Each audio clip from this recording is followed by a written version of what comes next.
তৃণমূলে গৃহদাহ। কুণাল ঘোষ একটি পোস্ট করেছেন কি কচ্ছপ কাহিনী। সেখানে তিনি কি লিখছেন আজ 23শে মে বিশ্ব কচ্ছপ দিবস।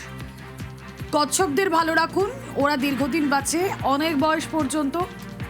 তারা যতদিন বাঁচবে সিনিয়রিটিকে সম্মান দিয়ে চলুন, তাদের দেখে শিখুন, খোলসটা ব্যবহার করুন। ঝামেলা দেখলে খোলসে ঢুকে থাকুন, খোলসের ভেতর থেকে সোশ্যাল মিডিয়া ব্যবহার করুন। বাইরের ঝামেলা একটু কমলে খোলস থেকে বেরোন।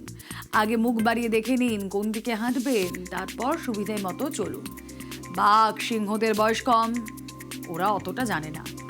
যা শেখার কচ্ছপদের মতো সিনিয়র অভিজ্ঞদের থেকেই শিখুন।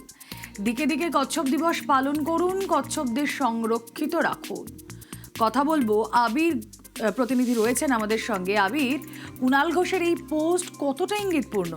সমস্ত দিক থেকে ইঙ্গিতপূর্ণ এবং এটার মধ্যে দিয়ে কার্যত যে পুরোনো যে দ্বন্দ্ব, সেই দ্বন্দ্বের কথাই কার্যতের মধ্যে দিয়ে তিনি পরিষ্কার করতে চেয়েছেন। যদিও সরাসরি তিনি রাজনৈতিক জোটের বিষয়টিকে অস্বীকার করলো, তিনি যে পদে রয়েছেন বা তিনি যে ধরনের বক্তব্য রাজ্যে দেখিয়ে এসছেন, তাতে মনে করা হচ্ছে বিভিন্ন সময় দাঁড়িয়ে যারা পূর্ণলীগের দলের নেতা তারা যেভাবে সরে গিয়েছিলেন বা তাদেরকে যেভাবে দূরে সরিয়ে রাখা হয়েছিল, সেই প্রসঙ্গের কথাই কার্যত এর মধ্যে দিয়ে উল্লেখ করলেন।